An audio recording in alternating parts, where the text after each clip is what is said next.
யாருக்கு கருமாந்திரம்? செத்து போனா நாளைக்கு பண்ணுவாங்க. வந்தவொடனே சாமியார் மாதிரி தெரியுது கருமாந்திரங்கிறீங்க. பெரிய மனுஷன் வாயில விழுகாதே. பெரிய மனுஷன் வாயில கிணறா விழுகுறது. நான் உன்னை தவித்து விடுவேன். நான் சாப்பிட்டு விடுவேன். அதுக்கு தானே பிறந்திருக்கிறேன். ஆமா சரியா? சாமி உருவே உருவலப்பா குருவே. உருவே அதாவது வெட்டி பேச்சு வாய்க்கேடு. ஆமா மருத்துவ பிள்ளை வந்தால் பொஞ்சுக்கு கேடு, உடம்புக்கு கேடு. இதுல போலும் நான் தமிழ்நாடு வந்திருக்க பொழுது நாட்டுக்கு நாடு மகாநாடு, அதாவது நீர்வளம், நிலவளம், பணவளம், மக்கள் வளம் அனைத்தும் வந்தது நம்ம தாதாவர காட்டு வளவு. என்ன சாமி? மாயவர் பெருமாள் சாமி. என்ன பெருமாளுங்க? அந்த பெருமாள் கதிராய பெருமாள். அந்த பெருமாள் அந்த பெருமாள் தான். அந்த பெருமாள் ஒரு பெருமாள் அவர் சொன்னாரு. அந்த பெருமாள் கதிராய பெருமாள். அதை நான் வேற சொல்லணுமா? சிவ சிவா சிவ சிவா சம்போ மகாதேவா சம்போ சங்கடா சந்தில போட்டு முடக்கலாம். அண்ணா அண்ணா அண்ணா அண்ணா இவர் ஒரு நாரதராஜக்காரன் போல. என்ன இவ்வளவு நீளமா வச்சிருக்கிறாரு? கட்டை கட்டை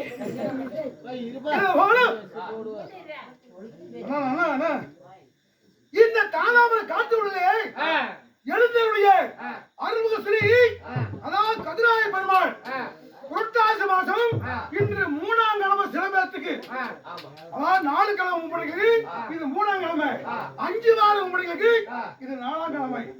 இருந்தாலும் இந்த கதிராய பெருமாளுக்கு இந்த 3ஆம் சனிக்கிழமை இரவு ஊர் பொதுமக்கள் அனைவரோடு கூடி 1/100 அவங்க கையில் உள்ள வசூல் செய்து ஐயனுக்காக ஒரு சிறிய தொண்டு.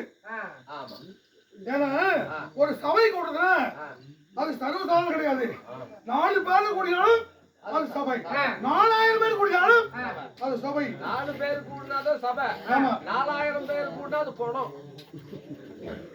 அப்படினால 4000 40,000 பேர் கூட்டி நான் ஒரு 41 பேருக்கு கொண்டு போட்டாங்க. அது மாதிரி 4 பேர் கூட்டாதான் அது நல்லா இருக்கு. அளவுக்கு மீறினா அமுதமும் இது பெருமாளுக்காக நாடு விட்ட அனைத்து குடும்பமும், அதாவது நோயில்லாம் வாழும், என்றுமே கோயிலாசமும் நீண்ட ஆயுள் பெற்று நெடிய நாள வாழும்படி அந்த கதிராய பெருமாளை நாங்கள் பிரார்த்தனை செய்வோம்.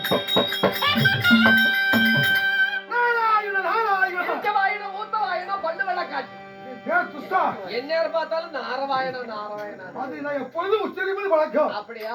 போதும் இன்று வைத்திருக்க நாடகம் என்ன? இன்று வைத்திருக்க நாடகம் நரகாசுர சண்டை. அதான் சுண்டை இல்லப்பா, நரகாசுரன் வதை. சண்டை இல்லையா? இல்லையா நரகாசுரன் வதை, இல்லையா சத்தியபாமா சபதம், இல்ல சக்காலத்தியா பாராட்டம் சொல்லலாம். பெரும் போராட்டம். அதாவது நரகாசுரன் வதை, சத்தியபாமா சபதம், அதாவது சக்காலத்தியா பாராட்டம் சொல்லலாம். ஆமா, அதாவது ஒரு ஆம்பளை ஒரு கல்யாணம் செஞ்சா எப்படி இருப்பாரு, 2 கல்யாணம் செஞ்சா எப்படி இருப்பாருங்கிறதுக்கு எடுத்துக்காட்டு. இந்த நரகாசுர சம்பாரத்தில் நான் யாரு, என் பெயர் என்ன, நான் ஒவ்வொரு அவசரமே கவனமா கேட்கணும். எங்கிட்ட பெரிய மனுஷன் அடிக்கடி தவறான வார்த்தை பேசக்கூடாது. இது வரைக்கும் நான் யாருக்கிட்டையும் பேசுறது இல்லை. உங்களை பார்த்தா பேச்சே வராது. ஆமாமா, இருந்தாலும் நீ இருந்த போல நல்ல மனுஷன். நான் யாரு சொல்றவா?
இந்நேரம் வரைக்கும் தெரியல, இப்பதான் தெரியும். என்ன தெரியுது? அங்க ஒரு கிளவி ஒண்ணு கூடுறா. அதை அடக்க முடியாது.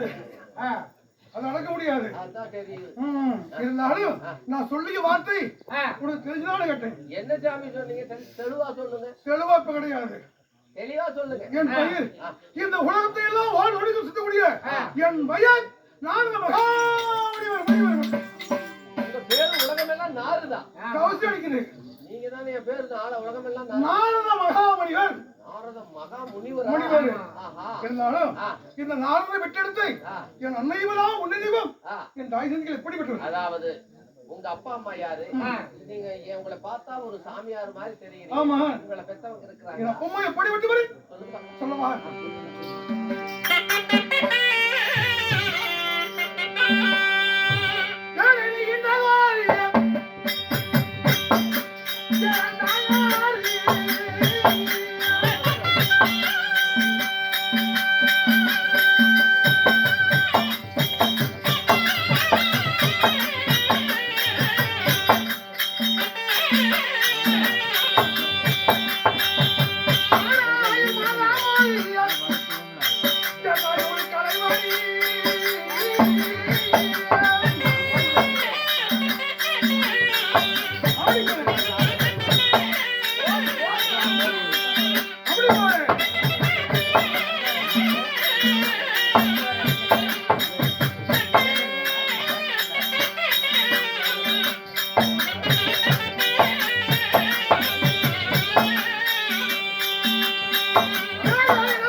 உங்களை பெத்தவங்க யாரும்? அப்பா பேரு அம்மா பேரு என்னங்க?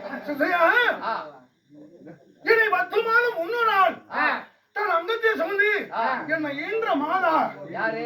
இந்த உலகத்துக்கெல்லாம் கல்விக்கெல்லாம் அரசி. கல்விக்கெல்லாம் அரிசியா? அரிசியில அரசி. அரசி அதாவது இந்த கலைக்கெல்லாம் தலைவி எங்க அம்மா கலைவாணி என்னும் சரஸ்வதி. ஓ, கலைமகள் என்று சொல்லக்கூடிய சரஸ்வதி உங்க அம்மா. உண்மை. உங்க அப்பா யாருங்க? இந்த யானை முதல் எறும்புகளுக்கு 86 தேவங்களை அதாவது படிக்கக்கூடிய கடவுள் எங்க அப்பா பெருமதேவா. குருபதேவா போய்னா காலா முக்கா புல்லாலேலா. ஆமா சாமி ஓலா. அந்த பெருமதேவா பையனா நீங்க? மெட்ராஸ் நடிகர் சினிமா நடிகர் பெருமதேவா. நான் சொல்றது அவர் இல்லை. இந்த உலகத்தை எல்லாம் படைக்கும் கடவுள் அதாவது எங்க அப்பா பெருமா. சென்ட்ருக்கு வாங்க. சென்ட்ருக்கு போன மெட்ராஸுக்கு போறோம். என்ன உங்க அப்பனுக்கு என்ன வேலை? இந்த உலகத்தையே படைக்கிறது எங்க அப்பா. உலகத்தை படைக்கிறது உங்க அப்பா. எங்க அப்பா.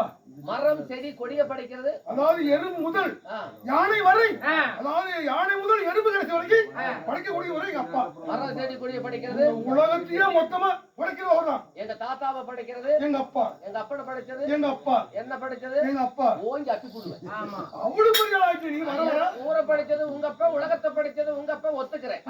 என்ன படைச்சது உங்க அப்பனா எங்க அப்பனா குப்புற படுத்துக்கிட்டா இருந்தா எத்தனை பேர் வந்திருக்கீங்க? பைத்தியம், நீ நினைக்கிறது வேற. ஊரறிய செய்வது உங்க அப்பா. ஊரறிய செய்யறவன் எங்க அப்பா.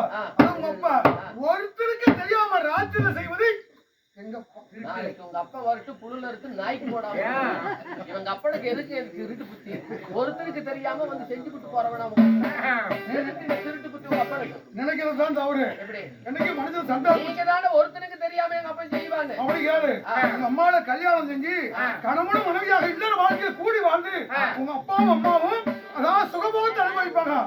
அப்ப அதாவது எங்க அப்பா பிண்டு பிடிச்சு அதாவது போடுறது எங்க அப்பா எத்தனை பேர்த்த பிடிப்பாரு எதுக்கு நீ உங்க அப்பனுக்கு என்ன பிள்ளைய பிடிப்பாரு என்ன சாக்கு எடுத்து வர கூட எடுத்து வருங்க சொல்ற சாமி. அதாவது பிண்டம் என்றால் மனிதன் உருவாக்கக்கூடியவர். மனுஷன் சென மருந்து விக்கிறவன உங்க அப்பா அது இப்ப சல்லாட்சிபதி கவர்மெண்ட் ஆஸ்பத்திரி அதாவது தனியார் பத்தி வந்துருச்சு சென மருந்து இல்லையப்பா. எங்க அப்பா அப்படி கையை காட்டினாரா நீ பிறந்துருவேன். சென மருந்து அங்கிருந்து வருது. ஆமா ஊரறிய செய்யறவன் உங்க அப்பா. உங்க அப்பா ஒருத்தருக்கு எங்க அப்பா. அப்படியா சரி சாமி. உலகத்தை படிக்கிறது உங்க அப்பா. எனக்கு ஒரு சந்தேகம். என்ன நீங்களோ தெய்வத்தினுடைய பிள்ளை பிரம்மதேவனும் மும்மூர்த்திகளில் ஒருவர். அப்பேற்பட்டவருக்கு பிறந்துட்டு போடுறதுக்கு சண்டை இல்லாம பட்டையும் கொட்டையுமாக அலைகிறீங்களே உத்தராச கொட்டை. ஏன் அதாவது கடவுளுக்கு மகனா பிறந்து உடம்பெல்லாம் பட்டை கழுத்துல உத்தராச கொட்டை கையில ஒரு கட்டை கஞ்சனா கட்டை கஞ்சனா கட்டை கஞ்சனா கட்டை கஞ்சனா கட்டை. சாமி அந்த கட்டையை கொஞ்சம் தரீங்களா? எதுக்கு தேவைப்படுதா? கொஞ்சம் அர்ஜென்டா தேவைப்படுது. எதுக்கு? எருமைக்கு காய் அடிக்கணும். எருமை காய் அடிக்க கட்டை அவர் அந்த வேலைதான் செய்வார் போல இருக்குது. இல்லையா நீ நினைக்கிறது பாரு. அதாவது கடித்தூள் பாரு எப்படி இருக்கும் எப்படி இருக்கும் நீ சொல்றது பெருசா இருக்க கருக்கருன்னு இருக்கும் வச்சு நசுக்கலாம் கொட்டு. இது பொட்டிக்காரன் அப்ப பொட்டிக்காரனுக்கு ஏற்கனவே நசுக்கி போயிட்டாங்க. ஏன் நாரதர் வந்தா கலகம் பண்ணிடுவாரு வம்பு செஞ்சிடுவாரு குசலக்காரரு குடும்பத்தை கெடுக்கிறவனு ஊர்ல பேசிக்கிறாங்களே. ஒரு தேவனுக்கு பிள்ளையா பிறந்து இந்த கோலம் ஆண்டி கோலம் ஒரு சன்னியாசி கோலம் ஒரு பரதேசி கோலம் நான் இருக்கு காரணம் என்ன சொல்லுங்க சொல்லவா?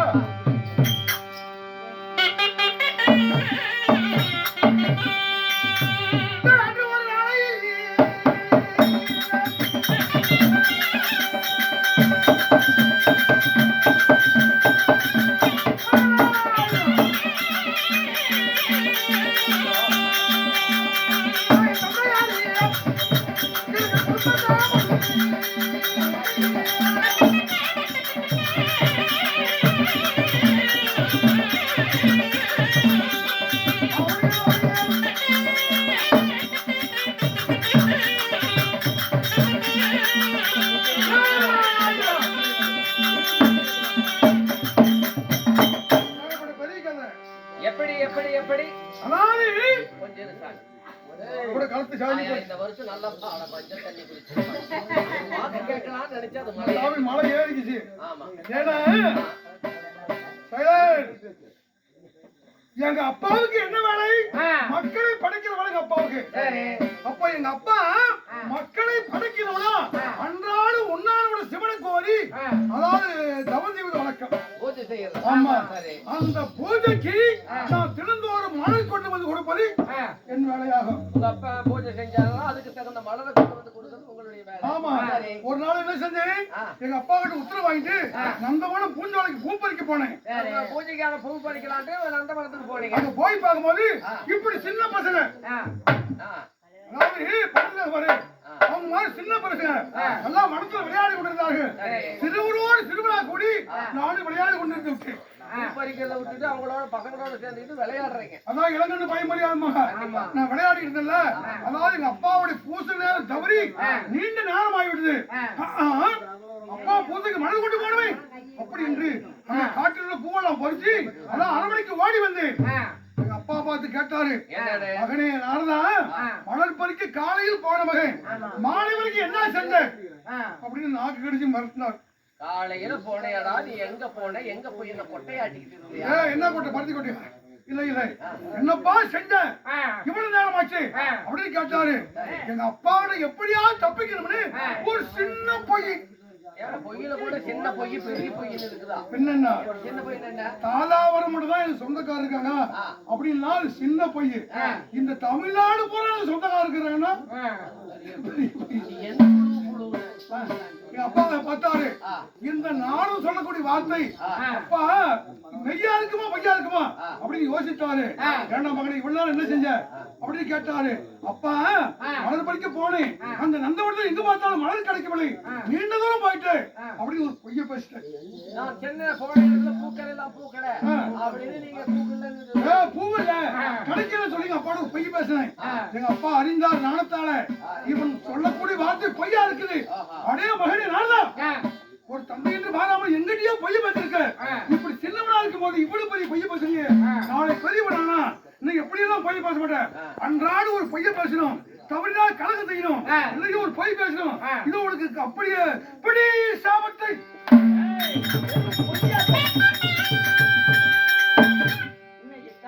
பெருமா கோயில்ல இருந்து நாளையில இருந்து பாத்துக்க. ஆமா எப்ப பெத்தப்பங்கிட்டே சின்ன பையன் இந்த புழுனியோ பொய் பேசுறீங்க. நீ ஒரு நாளைக்கு ஒரு கலகமோ பொய்யோ செய்யலன்னா அன்றாட ஒரு பொய் பேசணும். அப்படி பொய் பேசலாம் ஒரு கலகத்தை உண்டாகணும். அப்படி கலகமும் செய்யாவிட்டால் உன் காலோ தூண் போடுவீங்க. தூண் மாதிரி உன் வயிறு உப்பு வேண்டும் மண்ணாந்தாரி போல உன் முதுகும் மூட்டை சுமக்கணும், உன் தலையை சுக்கான வடிக்கணும். சாபத்தை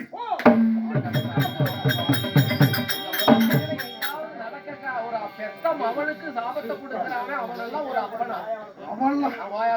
என்ன மனுஷனா? ஒரு பெத்த பையனுக்கு எப்பேற்பட்ட ஒரு சாபத்தை கொடுத்துருக்கிறாங்க. சந்தையில கட்டாரு மாதிரி நானா எதிர்த்துல வைக்க அந்த இடத்துல கல் மண்டை எடுத்து மண்டையை புழங்காம விட்டுருக்க மாட்டேன். இல்ல செய்தது நாம தவறு, நாம பேச முடியுமா? அப்புறம் என்ன செஞ்சீங்க? அப்ப காலில் ஓடி அப்பா அறியாத புத்தியில சிறு வயதுல நான் தெரியாம போய் பேசுறேன், என்ன மன்னிச்சிருங்க அப்படின்னா எங்க அப்பா கிட்ட. அப்போ நான்தான் நான் கொடுத்துதான் இந்த சாபத்தை என்னால் அழிக்க முடியாது, பாடா தூர் என்று என்ன அனுப்பினார். நீங்க எனக்கு சாபம் கொடுத்தது அதை மாத்த முடியாது, போடாட்டு இறக்கி விட்டாரு. அப்ப சாபத்தை வாங்கிட்டு ஓடிதே எங்க ஓடி ஒன்னான விட்டேன். அதாவது வெள்ளிக்கிரி மலைக்கு ஓடுறேன். அங்க யாரு இருக்காங்க? எங்க தாத்தா சூப்பரம் படிவக்கு சிவன் பரமசிவன். ஆமா எங்க தாத்தா கால போய் குபீர் விழுந்தேன். நான்தான் அந்த நோக்கம் என்னன்னு கேட்டார். கலங்கி வர்றேன். ஆமா எனக்கு எங்க அப்பா இப்படி சாபத்து கொடுத்துட்டாரு, அன்றாட கலக்க செய்யணும், இன்னைக்கு போய் பேசணும், அப்படி பேச தவறினா என் தலை சுக்காவடி செத்துடும் தாத்தா, இந்த சாபத்தை மோசம் பண்ண தாத்தாடு காரணம். எனக்கு இப்பேற்பட்ட சாபத்தை கொடுத்துட்டா இந்த சாபத்தை நீங்க தான் நீக்கணும் ஒரு பாதத்தை வழங்கினீங்க. அப்போ அவருக்கு இறங்கிச்சா என்ன மனசு சொன்னாரு, உங்க அப்பா கொடுத்த சாபத்தை என்னால அழிக்க முடியாது, உன் சாபத்துக்கு விமோசனம் வேணும்னா அதாவது ஒரு கொட்டை கொடுக்குறேன். எவ்வளவு பெருசு இருக்கும்? உத்ராச கொட்டை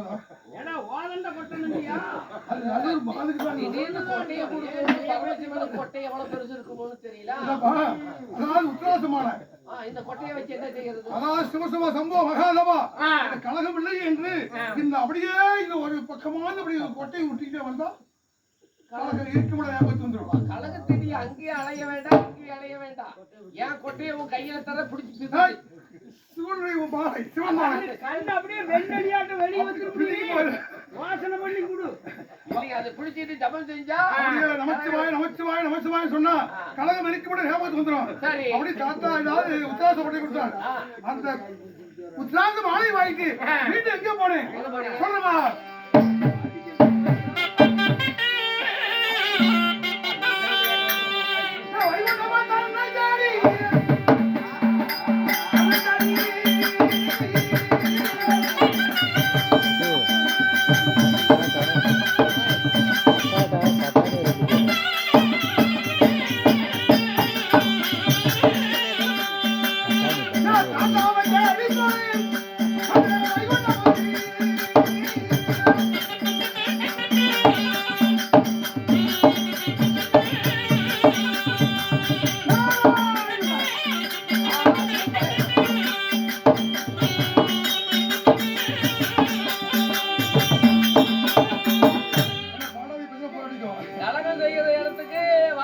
மறுபடியும் எங்க போனீங்க? அதாவது வெள்ளிக்கிரி விட்டு எங்க தாத்தா யாரு வைகுண்டம் பெண்ணிக்கறி எடுக்கிறதுக்கு இல்ல கோலப்பயிர் எடுக்கிறதுக்கு. நீங்க தானே வைகுண்டம் போறீங்க. வைகுண்டம்ங்கிறது அங்க இருக்குது காடு விட்டுல. நான் சொல்றது வைகுண்டம். வைகுண்டம் என்றால் பெருமாள் இருக்கிற இடத்துக்கு. எம்பெருமா கண்ணு வைக்க மாட்டேன் வைகுண்டம். சரிங்க. அங்க போய் தாத்தாவை கண்ணுடைய கால விடுறேன். சத்தம் போடாதீங்க. தூங்குறப்ப கண்ணு தெரியாம செஞ்சுடுவாரு. இந்த சாபத்தை உமாச்சலம் பண்ண போனேன். அதாவது சாமி பெருமாளே நான் ஒரு சாபத்தை கொடுத்துட்டு ஒரு கலகத்தை பண்ணி விட்டுட்டா அங்க இருக்கிறவங்க எல்லாம் என்ன கண்டபடி ஏசுவாங்க பேசுவாங்களே, நான் என்ன செய்யறது அப்படின்னு விமோசனம் கொடுங்கன்னு அவர்கிட்ட போனீங்க. எங்க தாத்தாட போய் எங்க அப்பா அப்படி சாபத்தை கொடுத்துறாரு, அன்றாட கலகம் செய்யணும். நான் செய்யற கலகத்துக்கு ஊழலுக்கு மக்கள் என்ன நாரதன் கெட்டவன் குசலக்காரன் என் குடும்பத்துக்கு எடுத்தா நாசமா போகணும் அப்படின்னு நிந்திட்டு பேசுவாங்க. தாத்தா இதுக்கு என்ன தாத்தா வழின்னு கேட்டேன். நீ கலங்க வேண்டாம், நான் சொல்வதை கேளு. அதாவது உன் கலகம் நன்மையில முடியணும்னா நான் ஒரு கட்டை தரேன் அப்படின்னு தாத்தா கொடுத்தாரு. கட்டை அதாவது நீங்க ஒரு கலகம் செஞ்சு என்ன நாராயணா நாராயணன் என்று 3 தடவை கூப்பிட்டு இந்த கட்டையை அடிச்சீங்கன்னா, அதாவது நான் செய்யக்கூடிய பாவம் பண்ணா அவரை சேரும், படி என்ன சேரும்? பாவம் எல்லாம் அவரு சேரும், படி மட்டும் உங்களை சேரும் அப்படின்னு தாத்தா இத கஞ்சனா பண்ணி கொடுத்தாரு. இந்த தாத்தா கொடுத்த மாதிரி இவரு கொடுத்தது தானே இது. அதேதான். அப்ப அந்த கஞ்சனா கட்டி வாங்கிட்டு எனக்கு அந்த இடத்துல எனக்கு ஒரு ஞாபகம் வந்துச்சு. என்ன கையடிக்கலான்டா அந்த மாதிரி பத்தி பொட்டிக்காரு நாராயணா நாராயணா அப்படின்னு அப்படியே அந்த தாத்தாவோட கண்ணையை வாங்கிட்டு அவன் வெளியே வந்தனா எங்க தாத்தா கண்ணு அதாவது 12,000 கோபிமார்கள். அவருக்கு 12,000 கோபிமார்கள். ஆமா 8 பட்டேஸ்வரி, அதாவது பாமர்குடி, லட்சுமி, அதாவது 12,000 கோபிமார்களோடு என் தாத்தா கொஞ்சம் குழாவிட்டு இருந்தாரு. அவரு இந்த சாபத்தை வாங்கின பிறகு இந்த கட்டையை கொடுத்த பிறகு அவரு கொஞ்சம் குழாவினாரு. அவர் பொண்டாட்டிக்கிட்ட அவர் கொஞ்சம் கொள்ளாரு. அப்ப எனக்கு வயசு 16. அப்ப எனக்கு ஒரு சின்ன ஞாபகம். அதாவது 16 வயசுல உங்களுக்கு நினைப்பு எடுத்து. ஆமா யாருக்கு போயிடுக்கும். அப்ப டேய் இந்த உலகத்துல எனக்கு பெண் மோகமே பிடிக்காது. அதாவது பெண் மோகம் எனக்கு ஆகாது. அப்படி பெண் மோகம் இல்லாதவனுக்கு அதாவது எனக்கு 60 பிள்ளைக்குது. என்ன கேட்கிறவங்க கேனீங்கன்னா கேய ஆரம்பிச்சாச்சு. 16 வயசு தான். ஆமா பொம்பளை வாடியே ஆகாது. அப்படி 16 பிள்ளைங்க இருக்கிறாங்க. 60 பிள்ளைங்க. ஐயோ சாமி 60 பிள்ளைங்க எப்படி சாமி இருக்கும்? என்ன பித்தலாட்டம் பேசுறீங்க? இல்ல இல்ல அப்ப என் தாத்தா பார்த்து கேட்டேன். எனக்கு வயசு 16, அதாவது வயசு கோளாறு. அதாவது தாத்தா இந்த 12,000 பெண்களோட கொஞ்சம் கூட ஆகுங்க. இந்த 12,000 பொம்பளை இல்ல, எனக்கு ஒரு பொம்பளை விட்டா உன்னை கூட நானும் கொஞ்சம் கூட ஆகுனேன் அப்படி தாத்தாவை போய் அடக்கமா கேட்டேன். உங்களுக்கு தாத்தா செய்யறத பார்த்துட்டு நினைப்பு எடுத்துக்கிட்டு அவங்க பொண்டாட்டியில ஒரு பொண்டாட்டி கொடுத்தாத்தான்னு அவரை கேட்க. ஆமா இந்த 60 பெண்கள் 12,000 கோய்மார்கள் இதுல ஒண்ணு கொடுத்தா நானும் கொஞ்சம் ஒண்ணு போல குழாவுனேன். எனக்கு ஒரு பொம்பளை உங்க பொம்பளை ஒரு பொம்பளை கொடுத்தாத்தானே. அப்ப என் தாத்தா சொல்றாரு, நான் ஒரு பெண்ணால மோகம் பண்ணிட்டேன். நான் எந்த வீட்டுல இல்லாம இருக்கானே அந்த வீட்டுல இருக்கிற பொம்பளை விளையாடுப்போம். நீயும் பொம்பளை மேல ஆசைப்பட்டுட்டேன், என் பொண்டாட்டி மேலதான் ஆசைப்பட்டுட்டேன். நான் எந்த பொண்டாட்டி வீட்டுல இல்லாம இருக்கிறனோ அந்த பொண்டாட்டி நீ எடுத்துக்கோ போய் சார் கொஞ்சம் குழாவு அப்படி சொன்னாரு. அவர் வார்த்தை கேட்டு 12,000 வீடுக்குதுல ஒரு வீட்டுக்கு போனேன். ஆனா என் தாத்தாவும் கோவிவாரும் அப்படி சோடியா கொஞ்சம் குழாயிட்டு ஒரு வீட்டுக்கு போகவும் அங்க ஒரு ஜோடியா இருக்கிறார். அவங்க 2 பேரும் சொல்லுங்க சரி தாத்தாக்கு தானே அடுத்த வீட்டுக்கு போனானு அடுத்த வீட்டுக்கு போனேன். அங்க போய் பார்த்தா தாத்தாவும் அந்த கோவிமாரும் கொஞ்சம் குழாவாங்க.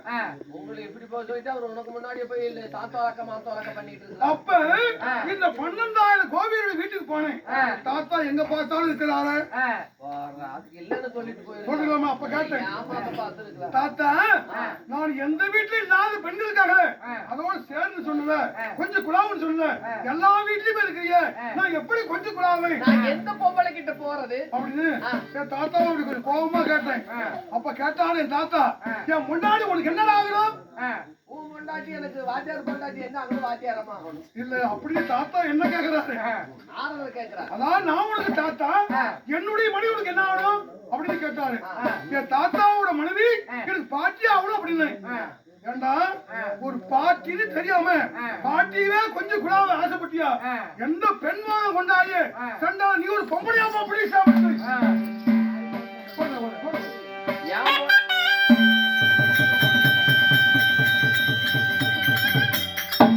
தாத்தா சாபத்து கொடுத்தாரு. மேல ஆசைப்பட்டதுனால உனக்கு பொம்பளை வாழையே இல்லாம மோகமே இல்லாம போடுன்னு அவர் நீ ஒரு பொம்பளையா போ. பாட்டி மேல ஆசை வச்ச இல்ல எந்த பாட்டி மேல ஆசை வச்சு உனக்கு பெண்ணு முகம் இருக்கக்கூடாது, நீ ஒரு பொம்பளையா போ அப்படி தாத்தா சாபத்தை கொடுத்தார். ஆமா, அந்த பொம்பளையா ரூபம் மாறி அந்த சாபத்தை வாங்கிட்டு தாத்தா இந்த சாபத்துக்கு மோதல் இல்லையா அப்படின்னு கேட்ட கண்ணனை, நான் கொடுத்துட்டா இது அழிக்க யாரால முடியாது, போனா முண்டம் அப்படி தாத்தா என்ன சொன்னாரு. சரி, தாத்தா கொடுத்த சாபத்தை நாம எப்படியா விமோசனம் பண்ணு துருவா பொறுப்புல எங்க வெள்ளிங்கிரி மலைக்கு. அங்க வெள்ளிங்கிரி மலைக்கு போனா அந்த எப்பருவா சூப்பர்மா என்ன செய்யறாரு, அடர் அன்னைக்கு வெள்ளிங்கிரி மலைக்கு யாரோ அழகான ஒரு பெண்ணு வர்றா அப்படின்னு தாத்தா ஈச மோகம் கொண்டு என்னை நாரதன் பாராமல் அந்த சிவனை என்னை கட்டி பிடிச்சு சேர்ந்துட்டாங்க.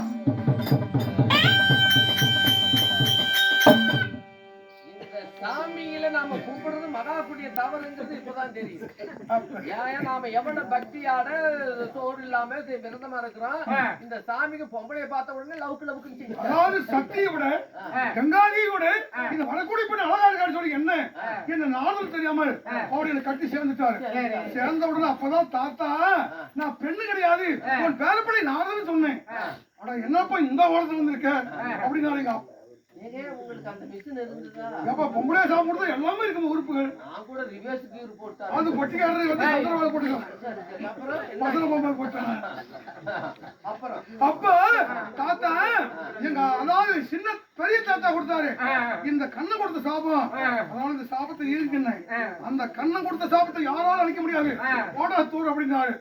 அந்த சாபத்தை வாங்கிட்டு பொம்பளையா மீன் எங்க போனேன், எங்க அப்பா யார் சத்தியலோக தேடி எங்க அப்பனை தேடி போனேன். அப்பா போன சாபத்தை நீத்தலாம். அதே பொம்பளை போறேன். இங்கிருந்து போன உடனே எங்க அப்பாவுடைய முன்னால் நின்று யாரோ தெரியவில்லை நம்ம கலையாணி விட அழகா இருக்க சொல்லி எங்க அப்பாவை என்ன கட்டி சேர்ந்துட்டாரு.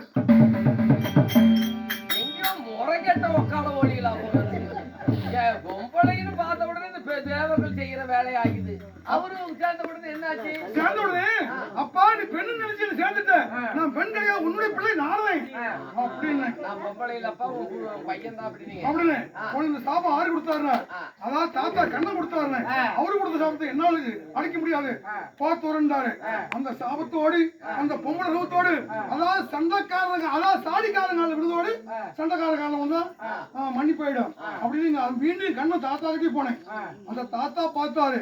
அதாவது பாமா ருக்மிணி லட்சுமி 12 கோபிமார்கள் இந்த பெண்ணோட வரக்கூடிய பெண் அழகா சொல்லி அந்த தாத்தா கண்ணு அவரு மோகம் கொண்டு அவரு என்ன கட்டி சேர்ந்துட்டாரு. அறுபடுத்த கூதிகளா வர்ற போறவனெல்லாம் சேர்ந்துட்டா இது என்னத்துக்கு ஆகுறது. அப்புறம் என்னாச்சு, அவர் சேர்ந்த பிறகு தாத்தா நான் பெண்ணு கிடையாது நீ பெண்ணா பான்னு சொல்லி சாபத்தை கொடுத்து உன் பேர பண்ண நானேன் அப்படின்னு சென்றால நானும் ஒண்ணு சேர்ந்துக்கிட்டான். சரி சரி இந்த சாபத்தை விமோசனம் கூட தாத்தா அப்படின்னு கேட்டேன். அப்பதான் சொன்னாரு, ஏ நான் கொடுத்த சாபம் விமோசனம் ஆகணும்னா வடக்கே போ, வடக்க 3 குளம் இருக்கு, அந்த 3 குளத்துக்கு முடிவு மேல வந்தீங்கன்னா அதாவது சாப நிவர்த்தி ஆகும் அப்படின்னு தாத்தா கண்ணன் சொன்னாரு. அவருக்கு கொடுத்த வரத்துக்கும் நான் வடக்கே சென்றேன். வடக்கே போய் ஒரு குளத்துக்கு முடிவி மேல வந்தேன். 20 பிள்ளை பிறகுது எனக்கு. சிவன் சேர்ந்தார்ல அவருடைய திடம் மருந்து அங்க வேலை செய்யுது. ஒரே 20 பிள்ளை கூட ஆம்பளை பையனா. சரி சரி அந்த குழந்தைய அங்கேயே நிறுத்திட்டு 2வது போய் ஒரு குளத்துல முடி மேல வந்தேன். அங்க 20 குழந்தை போச்சு. அது உங்க அப்பனுடைய திடம் மருந்து அங்க வேலை செய்யும். அங்க அது ஆம்பளை பிள்ளை. சரி 3வது குளம் போய் முடிக்கு மேல வந்தேன். அங்க 20 குழந்தை போச்சு. அந்த 20 குழந்தைய போச்சு சாபமும் நிவர்த்தி ஆனது. 60 பிள்ளைகளை பெற்ற உடனே உங்க சாபம் நீங்கி போச்சு, நிவர்த்தி ஆச்சு. அந்த 60 பிள்ளைங்க கூட்டிட்டு அரிசியா மீண்டும் 80 கண்ணை தாத்தா தேடி வந்து அப்பா என் தந்தை பெருமா தாத்தா ஈசன் இந்த கண்ணை 3 பேர் சேர்ந்தீங்க 3 பேருக்கும் 60 உடைஞ்சிருப்பது 60 பிள்ளை போச்சு. என்ன தாத்தா இந்த பிள்ளைங்களுக்கு ஒரு வரம் கூட கேட்டேன். அதாவது எங்க தாத்தா கொடுத்தாரு. அதாவது இந்த பிள்ளைங்க வருங்காலத்துல இவங்க பேர் அழிய கூடாது அப்படின்னு. இப்ப இந்த தமிழ் வருடம் வருது பாத்தியா, தமிழ் வருடம் வைகாசி பங்குனி தமிழ் வருடம் எது தமிழ் வருடம் அதாவது தமிழ் வருடம் வருடத்துக்கு ஒரு நேரம் செப்ப கோடிக்கும் வருது வருது. ஆமா நலம் பெண்கள ஒவ்வொரு வருஷத்துக்கும் இப்படி வருது. அந்த வருஷத்துக்கு ஒரு பேரு உன் பிள்ளை பேரு போகட்டும். அப்படி என்ன இந்த தமிழ் வருஷத்துல இந்த 60 பேர் இருக்கிறது உங்க பிள்ளைங்களா? பிள்ளைகள். அப்படி நான் கல்யாணம் இல்லாமல் எங்க தாத்தா என்ன சொன்னாரு, இன்று முதல் உனக்கு பெண்மாவும் வரக்கூடாது, நீ ஒரு பிரம்மச்சாரியா போ. அப்படி பிரமாச்சாரியா போகும். பிரம்மச்சாரி தச்சு வேலை பிரம்மச்சாரி. அதாவது இன்னையிலிருந்து உனக்கு பெம்பள வாடையே இருக்காது, பெண்மோகமே இருக்காது. போன அதுல இருந்து தான் நீங்க கை வேலை பண்ணிட்டு கைவேலை பட்டிக்காரு பிரம்மச்சாரியா போன்னு சொல்லி எனக்கு சாபத்தை கொடுத்தாரு. அப்படி சாபத்தை வாங்கி எங்க அப்பா கொடுத்த சாபத்தினால அன்றாட ஒரு கலகம் செய்வேன், தினந்தோறும் கலகம் செய்வேன். இன்னைக்கு கலகம் கிடையாது, கலகம் இல்லாத கால் நீங்குது, வயிறு உப்புது, முதுகு முடுசு வந்து. நீ அதுதான் சொன்னேன், அந்த பொரியல் அந்த அப்பளம் கம்மியா தின்னு வீங்காமலா இருக்கும். என்ன வயிறு வேணுங்க? என்ன முண்டை அப்படி இல்ல, நான் சோறு தின்ன வயிறு வேங்கல. எங்க அப்பா கொடுத்த சாபம் இப்ப வயிறு வெடிக்க மாட்டேங்குது. ஏதாவது ஒரு கலகம் தான் கூட. உங்களுக்கு கலகம் வேணும். என்ன கேட்க வேண்டியதானே? வெண்ணைய கையில வச்சுட்டு சுண்ணி கழிச்சு சாமி நான் தரேன் சாமி. நீ கூட நீயே அதை இந்த கத்தி கத்தியை பிடித்துக் கொண்டு பிடிச்சிட்டியா? பிடித்துக் கொண்டு நல்லா வாய் திறந்து சொல்லு சாமி. பிடித்துக் கொண்டு அது பட்டிக்கார. இப்பொழுது உங்களுக்கு கலகம் வேணும். எனக்கு தேவை கலகம். என்னை காப்பாற்றுறது உங்களுடைய கடமையாகும். ஓகி இவர் மண்டையை பார்த்து போடு. இப்படி கட்டி இப்படி இவர் மண்டையை பார்த்து போடு. இங்க இருக்கிறவங்க எல்லாம் தூக்கி போட்டு வதக்குன்னு மிதிப்பாங்க. எனக்கு எடப்பாடி ஸ்டேஷன்ல வரிசை நம்மள 16 பத்தியும் நியாயம் நீ எடுத்துக்கிட்டு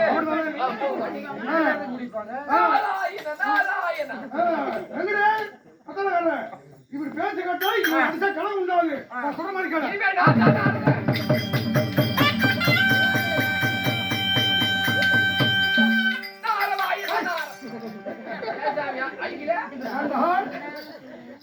உன் பேச்ச கேட்டு நான் அவர் அடிச்சிருந்தா இந்த ஊருக்காரல ஒன்னா சேர்ந்து எல்லாத்தையும் போட்டு கும்பரி எடுத்து போய் எடப்பாடி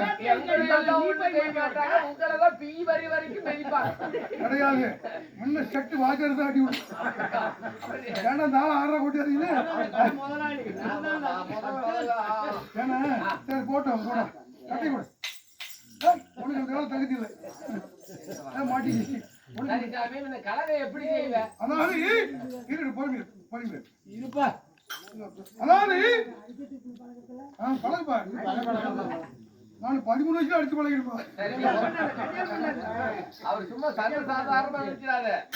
ஊர்ல அவரை மிஞ்சறதுக்கு ஆளே இல்ல அடிக்கிறார். ஏன்னா நான் 13 வயசுல கூத்து போடுறேன், 8 வயசுல கூத்து போடுறேன், 13 வயசுல 4 வயசு போட்டு அடிச்சு கட்டுக்கிறேன். எங்க செட்ல என்ன வாங்குறது அவருக்கு அவசரம் தான். நான் உன்னை போல் இப்படி ஒருவர் அடிச்சு ஒருவர் துன்படுத்தி நான் கலகம் செய்யறது என் கடமை. இப்படி நீங்க கலகம் செய்யறதில்ல. ஆமா. வேற எப்படி செய்வீங்க? அதாவது ஓடுகிற பாம்பை ஒரு தடி எடுத்து அடிச்சா அந்த தடியும் ஒடிய கூடாது, பாம்பு சாக கூடாது. இது என்னடா கலகம்? ஆமா.